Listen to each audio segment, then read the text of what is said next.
Yeah, so welcome to How to Rule the World.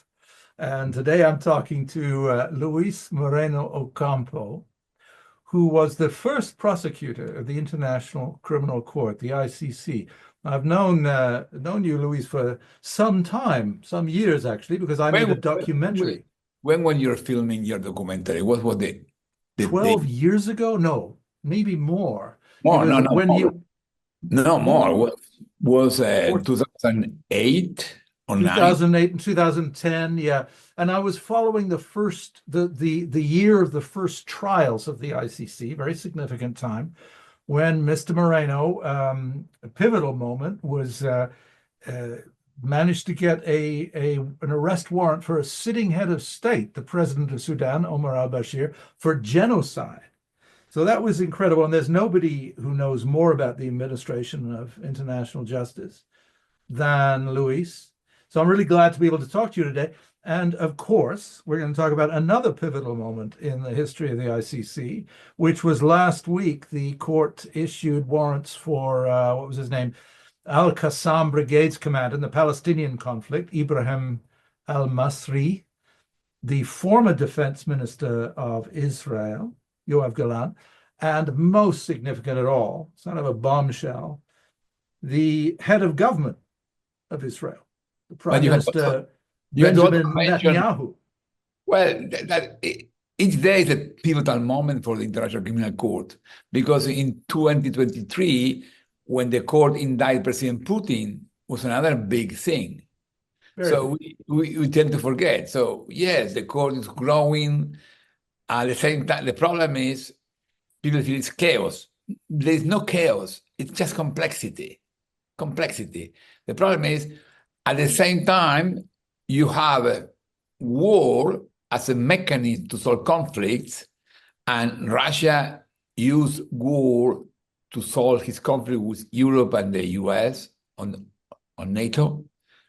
In the same way, US used war to solve problems in Iraq or in Syria. And in the same way that Hamas using war to destroy Israelis in Israel, and Israel is using war to solve conflicts with Hamas and Hezbollah and Iran. So, but this idea of using war in a time of nuclear weapons, where is going? Where we are going with the war in time of nuclear weapons and cyber weapons. So for me, the idea International Criminal Court is so relevant because it's providing a different paradigm. The idea that we use in Canada, in Argentina, in countries, we use the idea to do justice for violence, no war. So we are not making war against people in Canada or in other countries. Argentina did war against Argentinians during the dictatorship. That's why I understood the problem for the first time. That's why this movie is showing that story. It's a story how in a country your army attack your citizens. How is possible? Well, now today could happen again. So we need to understand Argentina in 1976 because that could be the future of the world. The way we're facing violence is a crucial issue in our time, and we are not understanding. We are not learning. That's my frustration. And Yeah, and Luis, you were the co-prosecutor before you're at the ICC of the Argentinian junta, which was a remarkable thing. It was maybe the first time internally in a country that justice had been applied to former murderous well, national if leaders. you And if you that's the film. The poster that's behind Luis is for a movie called well, in, Argentina 1985. So we had a dictatorship in Argentina in 1976. In 1985, we prosecuted the leaders. I was deputy prosecutor, and for that reason, in 2003, they appointed me the first chief prosecutor of the International Criminal Court. So this case is for me, it was my experience. And then they look for my experience to be at the International Criminal Court. And that's why I know very well the problem of when states try to use the army to control terrorism. That is a topic today in Israel. We all condemn Hamas attack. The problem is how to deal with Hamas. And sadly, Israel fell completely in the trap of the terrorists because they overdid it. So when you start talking about International Criminal Court, the prosecutor went to Rafah, went to Israel, and told them, you cannot block water and food. That's a crime. I should investigate it, stop it. President Biden said the same for 1 year. That's why, for me, the best witness for the prosecutor office is President Biden, who was begging to Netanyahu, let the water and food go out. And the court, the judges of the International Criminal Court, quote Netanyahu that he will not halt, he will halt as soon the war is over, as soon the war is working. Because basically, that's a charge, using starvation, as civilian starvation, as a weapon of war. That is completely prohibited. That is wrong. Cannot use it. It's prohibited as it goes back to the Geneva Conventions, but of course it's also in the Rome Statute. Completely. It's complete. He prohibited it everywhere, because the idea is you cannot attack civilians to win your wars, and then you cannot make civilians suffer to win your wars. You cannot siege a civilian population to win your war. That's why South Africa presented the case of genocide, because with the same fact that happened, creating conditions to destroy the group, if Netanyahu had intention to destroy the Palestinians in Gaza, that could be genocide. So intention defined is a distinction. The intention to destroy the group. Do you think that you could actually get a conviction on genocide as well as starvation? Well, that's why the prosecutor was very clever. He chose a much easier case. Starvation is a very easy case because it's brutally obvious. President Biden could be the witness. President Biden organized a provisional port to provide food.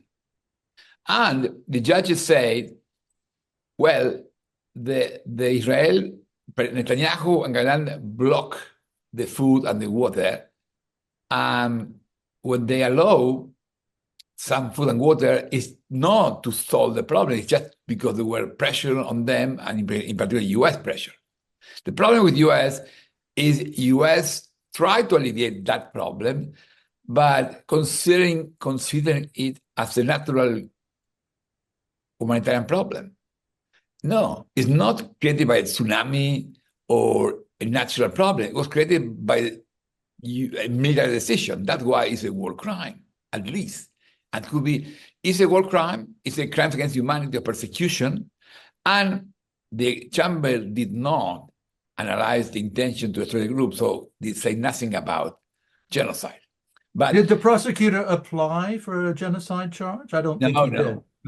But what about indiscriminate bombing of civilians? There seems to be plenty of evidence for that. Well, but that's why the court decision is so conservative. They did not evaluate that. The prosecutor did not present the bombing campaign, because in the bombing campaign you had to know what was the target, what Israel did it the way. Yes, there are very clear presumption that something wrong happened there, because when Israel wanted to kill Hezbollah leaders, it did it with maximum precision.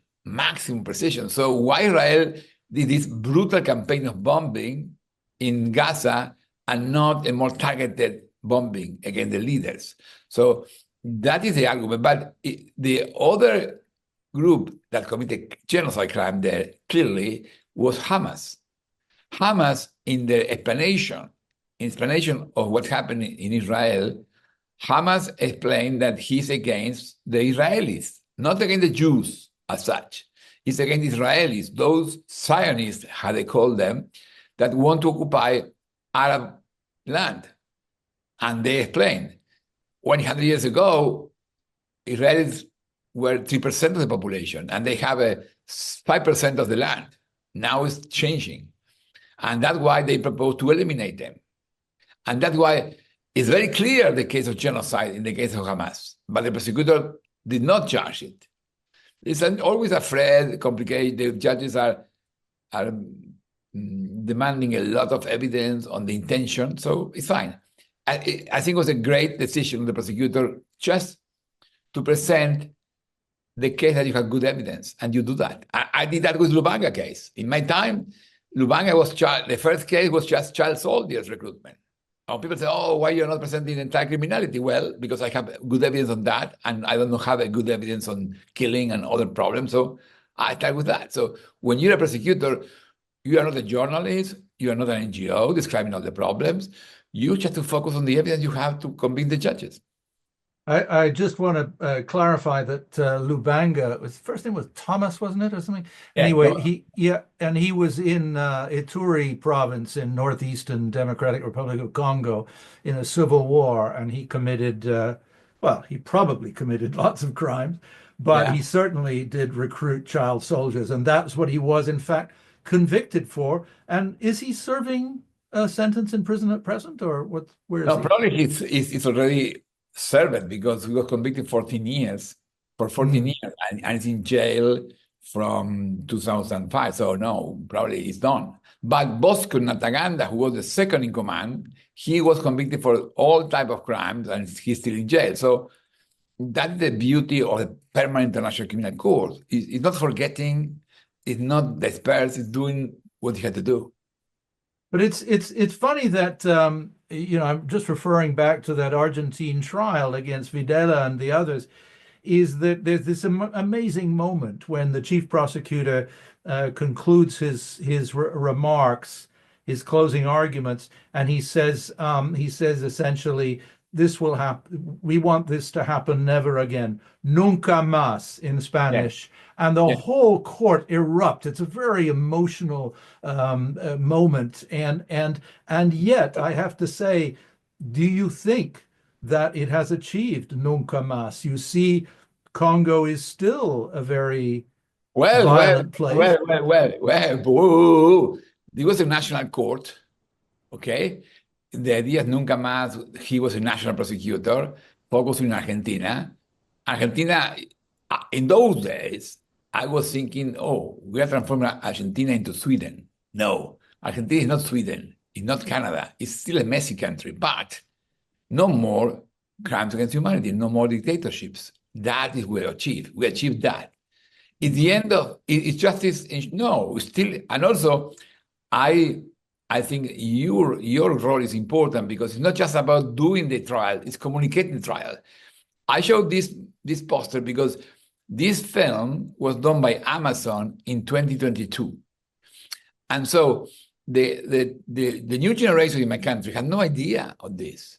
They have remote. The trial is in the school books, but it's 2 lines in the school books. They never understood that.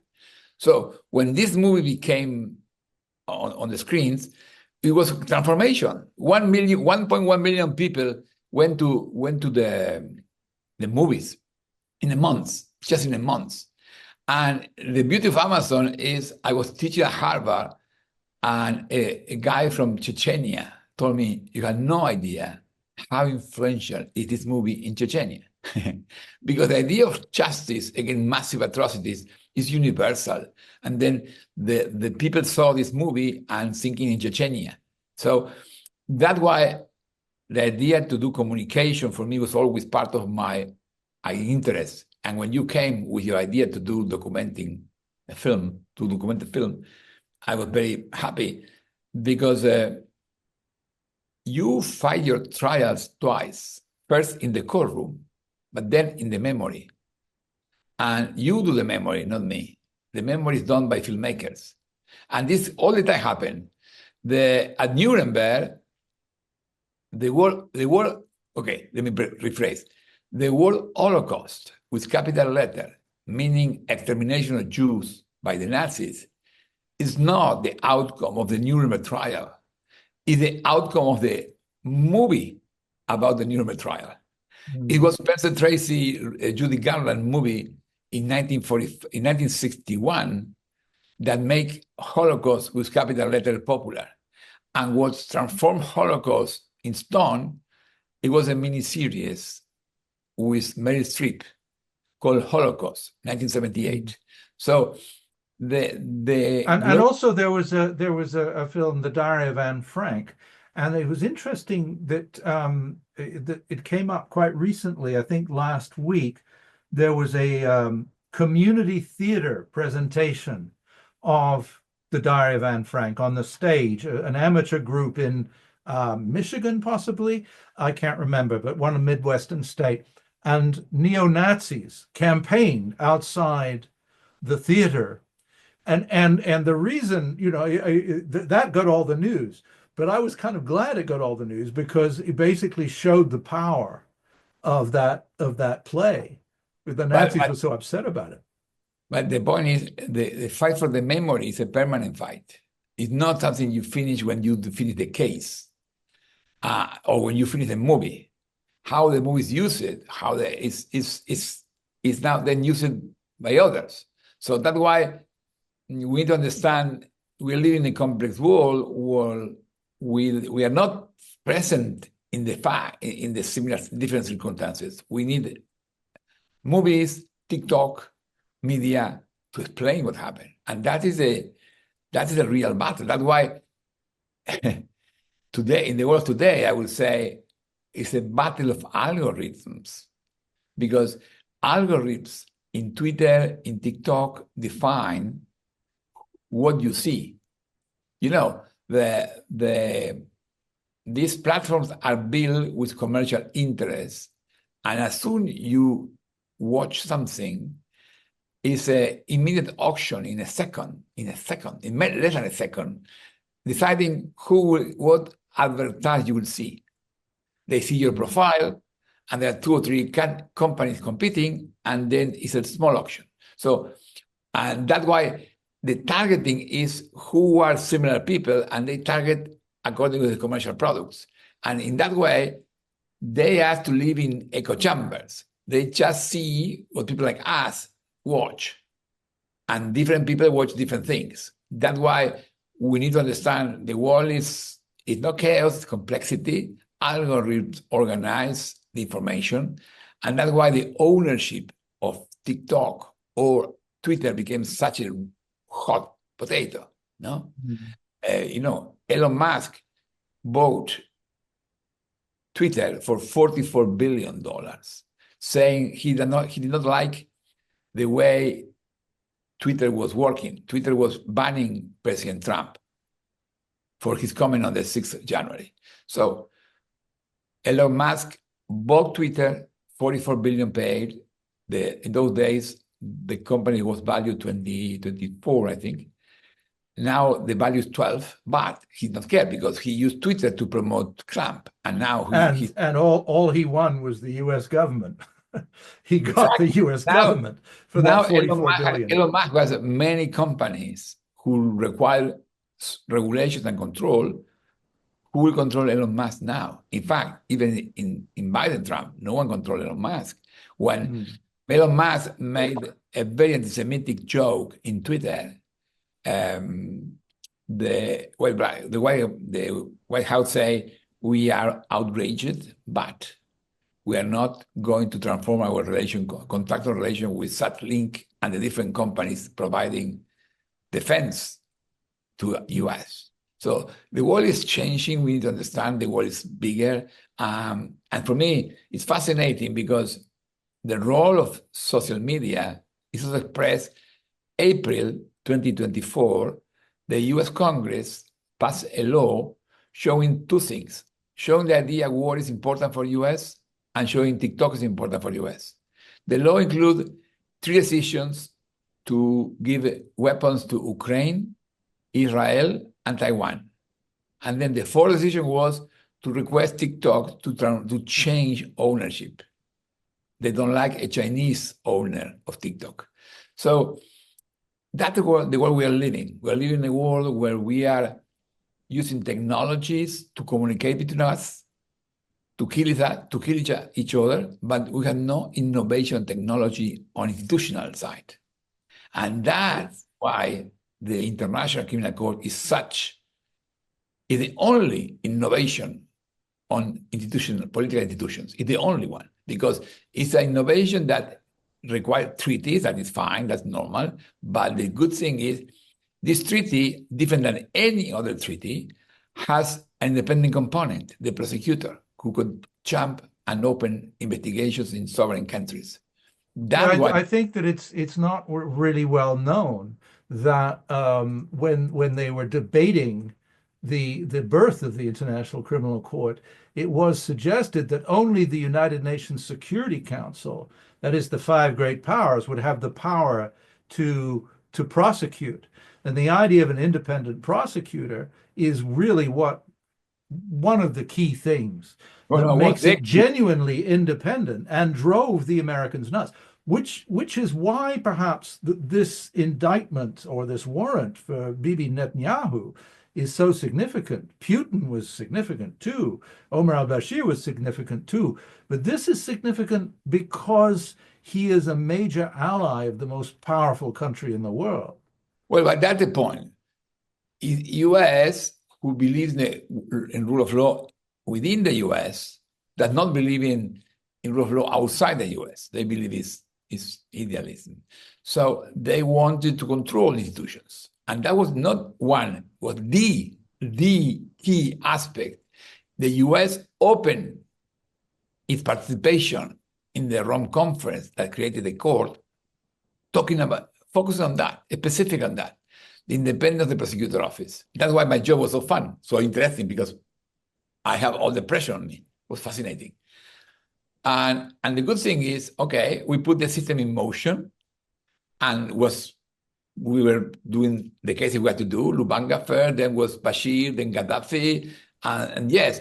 And Fatou Bensouda tried to investigate U.S. for torturing in Iraq, in Afghanistan, in a way, using the U.S. Congress documents to prove her case. U.S. reacted, sanctioning her.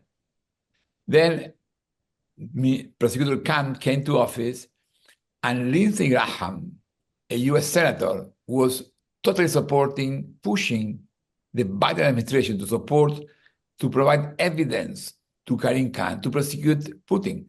So he was very happy when Karim Khan prosecute Putin.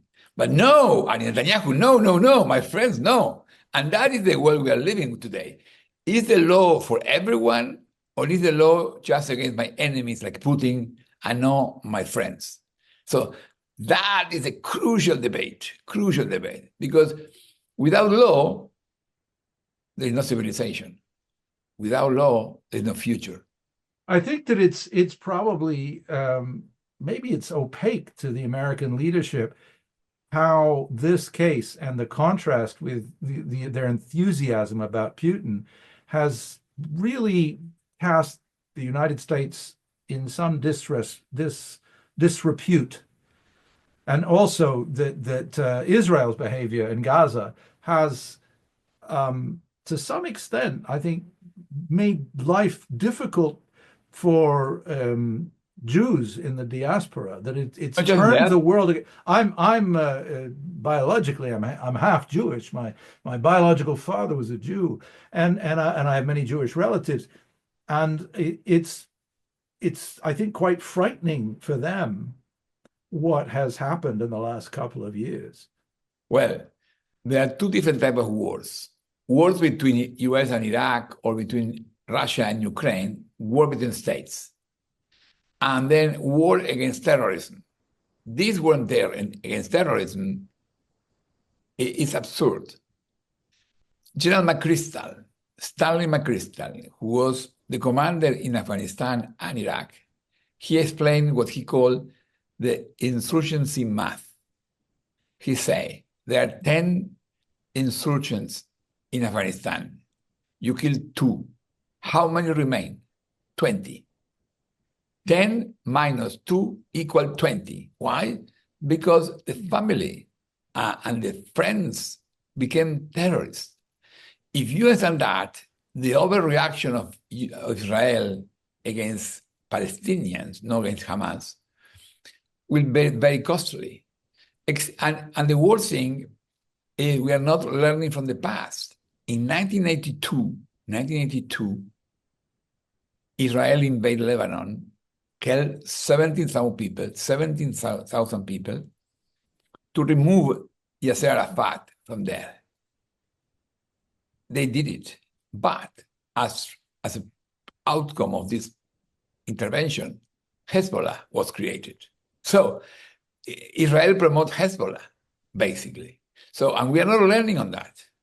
And Israel also promoted Hamas as a counterweight to the PLO.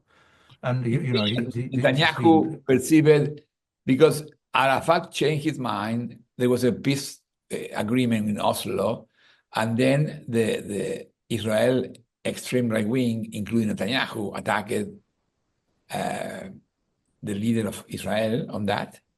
And Netanyahu supported the idea of providing assistance to Hamas to keep Hamas strong against Fatah, who just proposing peace deals.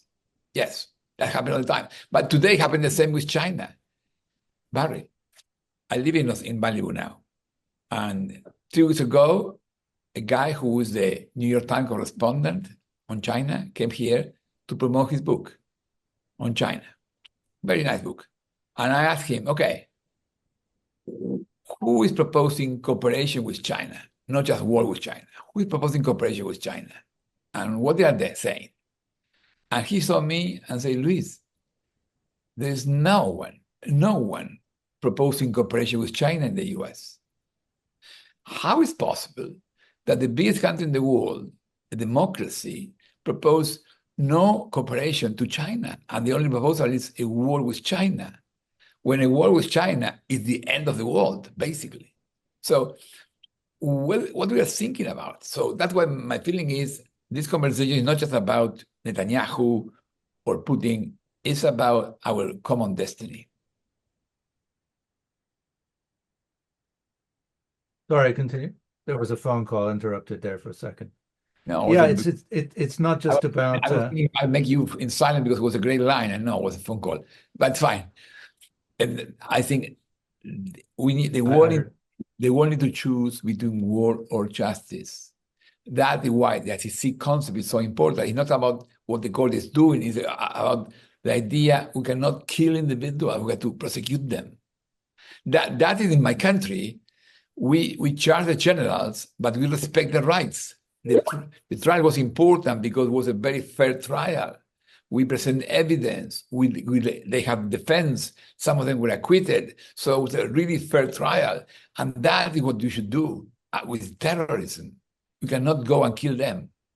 But what about the problem that you can't really prosecute a man like Putin or probably even a man like Netanyahu because you don't have the power, you don't have control of the territory, you don't have a police force. So people, until you have that. No, Barry, you are mistaken. In Canada, the judges have no police. The police in Canada does not report to the judges, report to the executive branch. But no prime minister in Canada will refuse to implement an arrest warrant from a Supreme Court or from a chamber or judge, so with authority. So it's not about the court. The court did the maximum it could do. The court evaluated the facts. They were very fair because they allow states to present views, and Israel challenged jurisdiction, so the court was very fair and defined responsibilities. And that is a blessing because we have an independent court evaluating the facts and now giving us clarity. Okay, these are war crimes. Could not happen. So the problem is many states, including the US, still do not like to support the idea of justice. They like to support the idea of, yes, justice against my enemies, not against my friends. And that is a real problem. It's not transforming the court organization. It's making all the states respecting the court decisions. But will they respect it if they have the power not to respect it? Well, it's a process. That's why if you're a Canadian, it's complicated because for you, the system is working very well. So you don't see why it should not be different. But global is still the beginning. It's still the beginning. So, but Putin was not able to travel to South Africa or Brazil. Bashir was trying to show he was happy to go to South Africa and had to escape because the judges in South Africa ordered his arrest. So it's a process with going ahead. That's why, for me, you have to be optimistic because you have the old world system. It's not working well. And the new system is still new, it's still emerging. So it's and has full of contradiction, but it's moving up. It's like do a U-turn in a huge ship in the middle of the ocean. Okay, it's complicated to see, but it's happening. It's happening. So you have to stay firm the course. Believe it, we will participate, do podcasts, do YouTube interviews, whatever you can, to disseminate these ideas. And we have to include these ideas into universities. We have to understand, work with the young kids. I just published a book in Spanish, I can show you later, about war or justice, and I feel the kids are not reading it. So I am planning to transform the book into TikTok book or real book. So we need to understand the same substance should be presented in different formats because the kids just read TikTok. I don't know if Canada, someone wants to support that, but that, there's support for documentaries. You got to get support for TikToks. Yeah, that'd be good to go to the Canadian government and get them to support TikTok. They're already actually discussing controlling it or banning it in Canada, but that's okay. It won't happen. I remember we can do reels. We can always do reels in Instagram. Israel's response to these charges. One of their responses is that it was ridiculous because Palestine is not a state. And so they don't have jurisdiction. The court doesn't have jurisdiction. And since Israel's not a member of the court. But I remember when I was filming with you, a guy called Jay Sekulow came to visit you on behalf of a bunch of, I think they were sort of just Christian right-wingers. Jay Sekulow later became one of Donald Trump's lawyers, arguing that the January 6th attack was not an issue, or arguing that he'd actually won the election. But in that scene, which I sat in on in that meeting, Sekulow was arguing, look, Palestine's not a state. The court has no jurisdiction. How did the court get around that? Well, I accepted his position. I rejected in my time the Palestinian request, saying, I'm sorry, according to the UN General Assembly, you are not a state. Go to the General Assembly and come back. And they did that. In October 2012, the General Assembly, for 137 votes against 8, overwhelming majority, recognized Palestine as a state observer. So it became a state. And this year, the UN Security Council voted to give Palestine a membership at the UN. The US veto, but there was a 12 vote in favor. So the state does not need to be recognized by Israel. The General Assembly recognized Palestine as a state, and that was enough for the assembly parties of the International Criminal Court to recognize Palestine as a state. That and the state provides jurisdiction.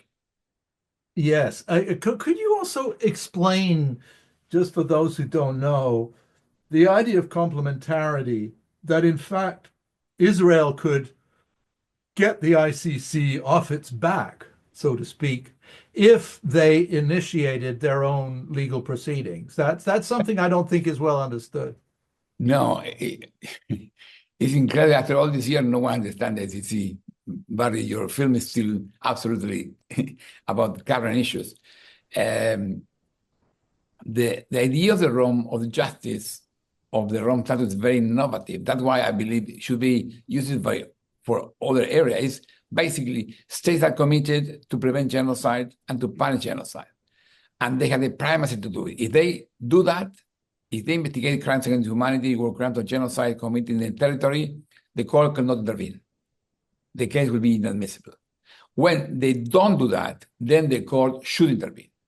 Therefore, in this case, Israel can stop the proceedings at any moment, immediately, as soon as they start genuine national investigations.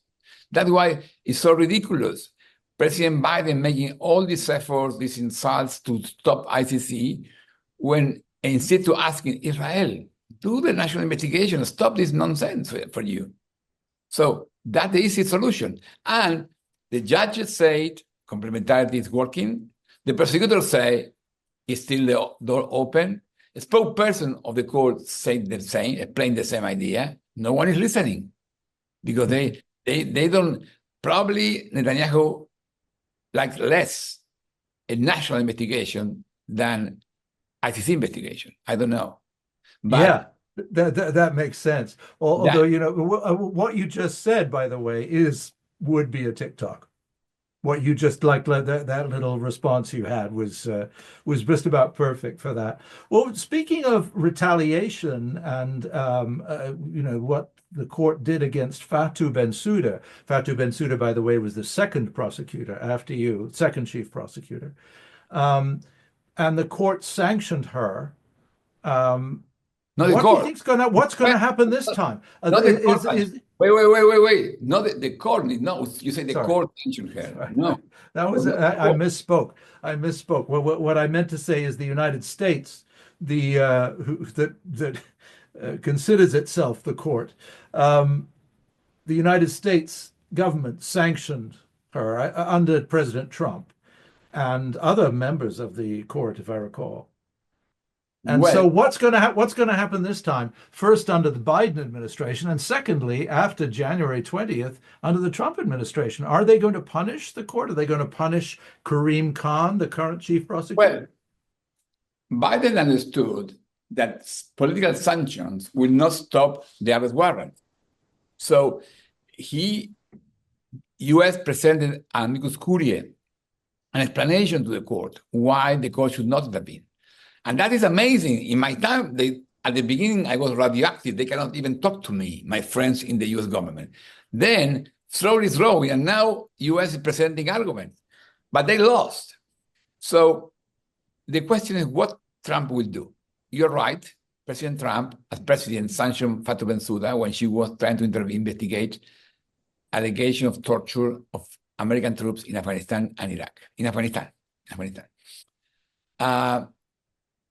I don't know if he could do the same because people don't understand. Trump is smart and Trump is a traitor.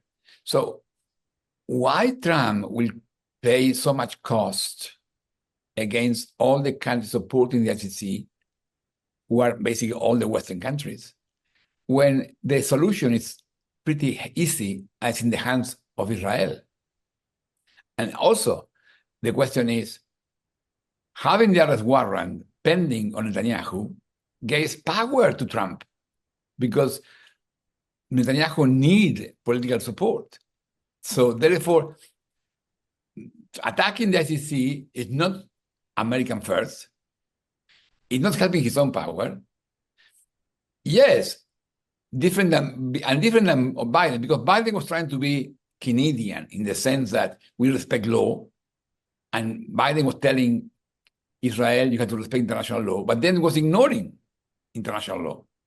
And that's brutal. And that's why King Abdullah from Jordan, everyone was telling about double standard. You apply international law, is not optional, it's not law for your enemy, not to our friends. But Trump does not need that. Trump will say, look, I apply the law when it fits my interest. And in this case, let the law work. And Netanyahu came to me. And also he can use the International Criminal Court to negotiate better, to get leverage in the negotiation with Putin. Because the law say they can suspend the investigation against Putin. And they can use Marcos Rubio is really understand very well Venezuela. And the only tool to control Maduro is the ICC. So maybe they sanction, maybe not, because they are smart. They could understand, no, don't sanction this court. They can, maybe they use bad rhetoric, but they can use the court for different purposes because the world needs justice. That's the funny thing. Justice is not a luxury. Justice is basic to survive. I think that that is really understood by children if you talk to Yes, anyone who's, that's why I want to do TikTok. You see, children understand. They yeah. all are confused. Yeah, it's like obviously, and I think people generally understand fairness. It's only when you get into these complexities of power and tribal identification that Yes. people forget about it. Now, Canada, you mentioned Canada. Our Prime Minister, Justin Trudeau, came out to my surprise, actually, and made a fairly strong and explicit statement in support of international justice and didn't say anything about whether Netanyahu is guilty, but he said No. that Canada would support the court and support international justice. But shortly after that, Senator Lindsey Graham was publicly saying that the United States must punish Canada, must punish Germany, must punish the UK, punish anybody who supported the court. And we shall see if that will happen. We are being punished anyway because we're getting 25% tariffs slapped on us. But that's not what he meant. He meant punish us in a different way. And it reminded me of way back in your time. Wait, Barry. Give me a second with Senator Graham. Because Senator Graham was supporting ICC against President Putin. He was attacking the Biden administration because he's not providing evidence to the prosecutor. So President Lindsey Graham is not against the court. It's against a case against Netanyahu. And it's in favor of against a case against Putin. So it's a selective justice. It's double standards. So that is his views. And how is possible that U.S. will embark in a fight with Germany, Canada, European countries to do something that Israel could do in a second? It's ridiculous. So I understand this rhetoric of Senator Graham is a very internal rhetoric. It's a wrong rhetoric, but internal rhetoric cannot fly globally. If U.S. want to guide the world, America first means respect some basic rules. If not, there's no world to protect or to guide. That's great. That's a great clip. Thank you. I mean, just do you think that this will make a difference? In terms of the war? I mean, it's such a big. The clash here is so significant, but the war continues. Do you think that Israel's behavior will change as a result of this? Well, Barry, it's a very interesting moment we are living. We had to do our part. I think Netanyahu is under enormous pressure. If you see, Netanyahu is now today announcing a ceasefire with Lebanon, but part of his government is furious with him. And there's information that Biden was really pushing this time, telling him will not be no weapons for Israel protection. So you have to understand the court decision is hugely important and it has impact. And the system is cracking. So I don't know exactly where we go, but it's time to be clear about what is happening and discussing. The system is cracking. That's a very interesting statement. You think it is? Okay, yeah. The system of war between nations is the way to resolve problems. It's cracking. Yes. Certainly, the ICJ and the ICC have never been, in my memory, as prominent in the public mind as they are now. Yeah, exactly. And ICJ is funny because it's a very, very highly conservative court.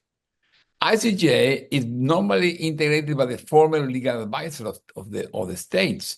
So they want to continue managing things in the way that traditional. That's why but the world is changing. Since 2017, Gambia, a small country in Africa, presented a case against Myanmar for the genocide against the Rohingya. And then Ukraine did against Russia, and then South Africa did against Israel, and then Nicaragua did against Germany.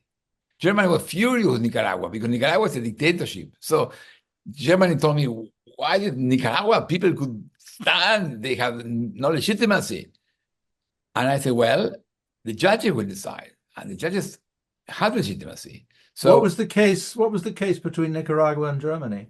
And Nicaragua, I should, just before you answer that, I should explain that the International Court of Justice is a court that's been around for a very long time, and it in 1945, is about states having grievances with other states. It's not about criminal behavior. It's No. It's to settle differences between nation states, sovereign states. But that is showing you the ship is turning. So you don't see this. You had no idea Gambia was doing this case. The case of Gambia against Myanmar was important because it was the first case a state was not involved. Gambia was not involved in the crimes in Myanmar, had nothing to do. Gambia was representing the Islamic Conference, protecting Muslims. So that's why Gambia did this case. And then France and UK supported it. And then Ukraine had no tool because the ICJ jurisdiction is not mandatory, except for genocide and few other cases. So that's why Ukraine has present the case, cannot present the case for aggression, but can present the case for genocide against Russia, invoking that Putin says something that he invaded Ukraine for genocide reasons. And then you have South Africa, a case against Israel. South Africa has nothing to do with Israel and Palestine, but he's talking in the name of international community. And many countries supported it.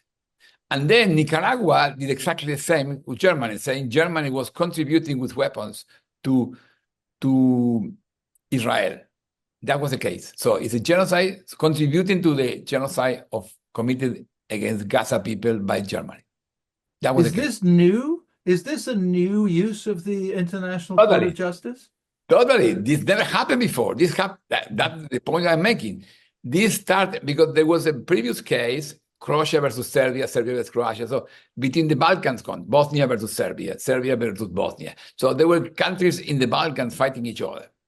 But Gambia is the first time countries not involved in the conflict presented the case because the Genocide Convention has something very interesting. It's the only international treaty requesting the state parties to prevent crimes. So the idea is the Canada has not just the obligation not to commit the genocide, that's normal.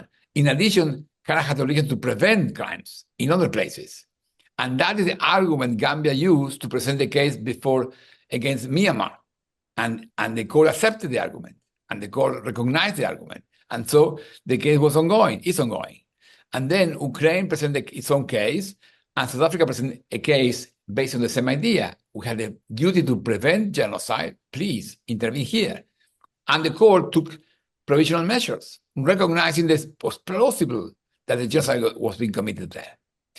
The court never said that US committed genocide, the Israel committed genocide, but it recognized Palestinian victims are plausible reason to believe that Palestinian victims are victims of genocide, could are the risk of being victims of genocide. That's what the court said.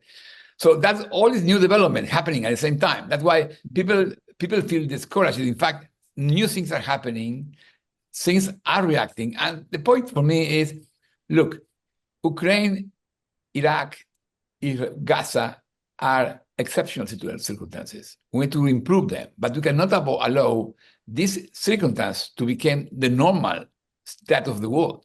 No. That's a fact.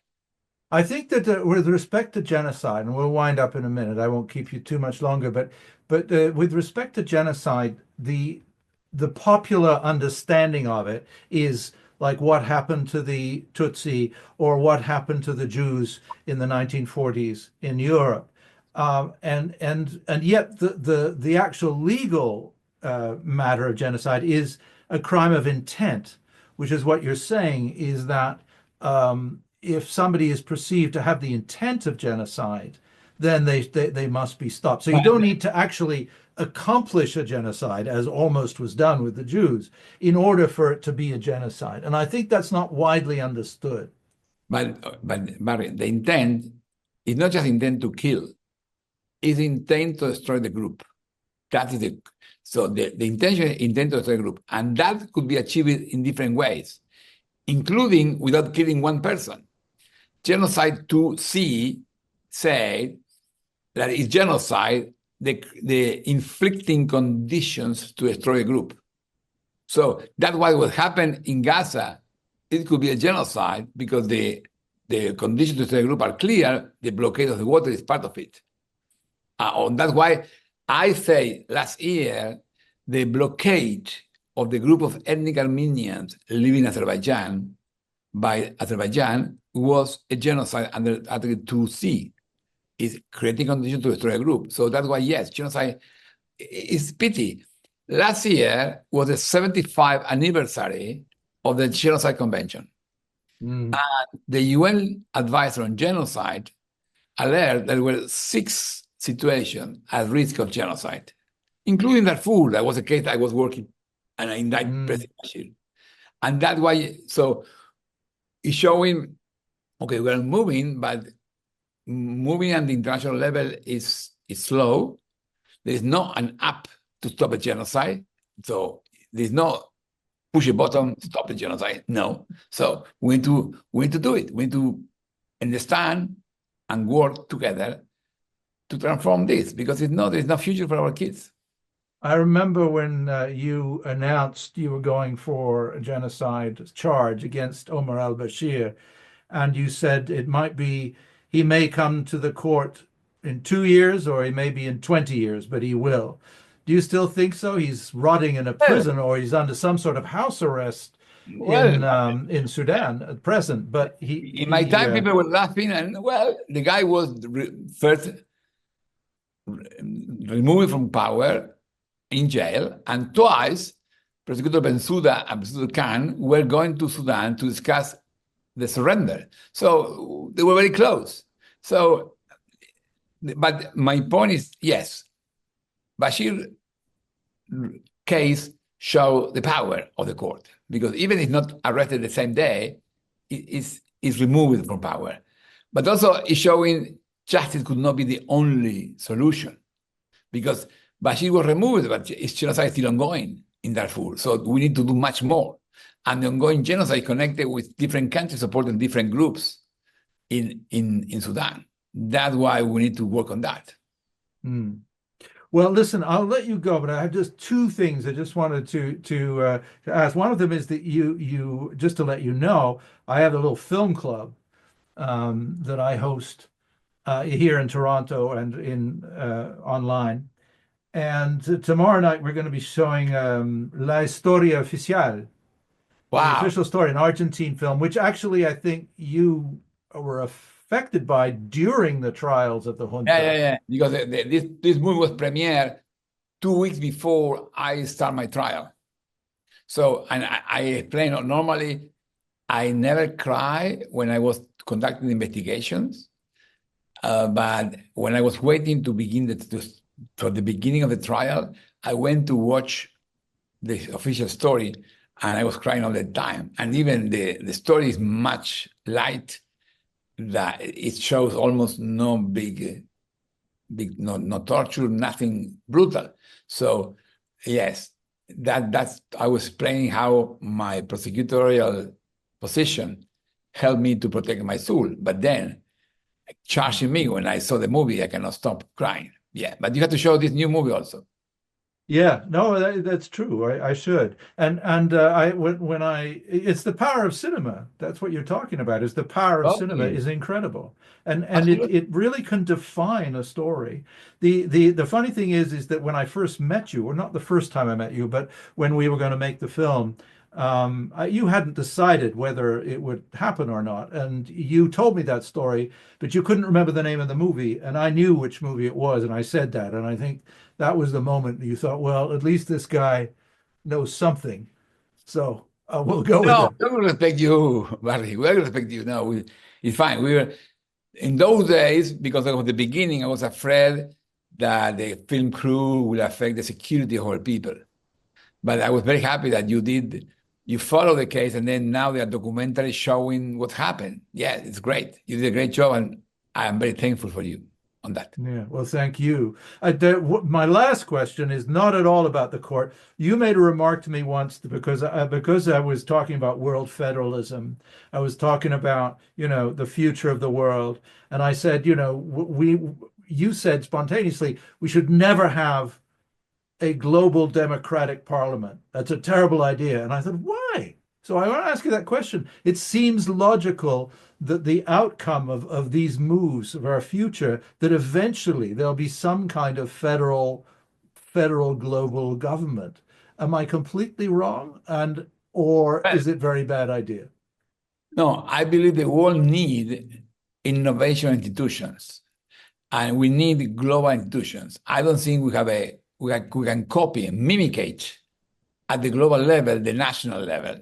No, because even in the countries, there are problems with our Congress, our democracies. So we need to be more creative. But that's why the International Criminal Court is such an innovative institution, because first, it's a confederation. It's a confederation of 124 states, not united geographically, united by a mission to prevent crimes. And that's very different, you see, very different game. And then imagine an active part of climate change.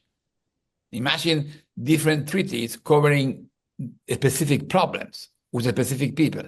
So this is about massive crimes. We can have similar to climate change. And the beauty is the federation includes an independent prosecutor who can replace sovereign states who are failing to fulfill their obligations. When the national state, like Israel, is not prosecuting the people, the prosecutor can do it. And this model could help also on climate change. Imagine an institution who jump in and establish some prohibitions in the countries where emissions go up. So that's the model we are not discussing. That's why the World Federation is, I like the principles. Implementation should not be just a global congress. That is a way just to export what we know. No, we don't need a global congress. We need a global institution, yes, and should be different. And the ICC is one new model, but could be new models. And that's why my disappointment with the academia in Harvard, I spent 6 years at Harvard. They are not thinking in new institutions. They are thinking how to bomb better. That's disaster. Yeah, there must be people in the United States who don't think like that. No, they are. That's why I'm working with them. Yes, they are people different, but the mainstream is, for historical reasons, U.S. was a colony against Britain, and the U.S. does not like global institutions, historically. Thomas Jefferson promised eternal fight against tyranny. He never promised support international justice. No, he supported the idea of eternal fight. That's why some liberals are happy with wars, and that's a mistake. But the United States, of course, did support the Nuremberg process eventually, and they also were very significant in building the United Nations. Well, but in both cases, in Nuremberg, as I mentioned, was Stalin the champion, and defenders were Nazis. No one protected the Nazis, so they were enemies. So U.S. like to apply the law against the enemies, and that's why they create the UN Charter with the Security Council giving them the decision who could be considered to be the protection.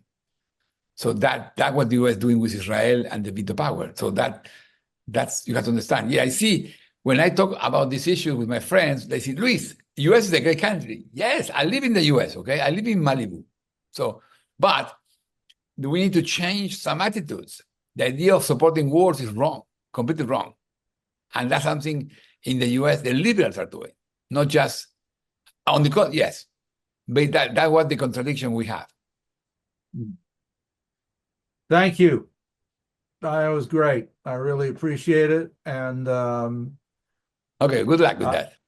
Yeah, I'm just going to stop the recording now. I do appreciate it.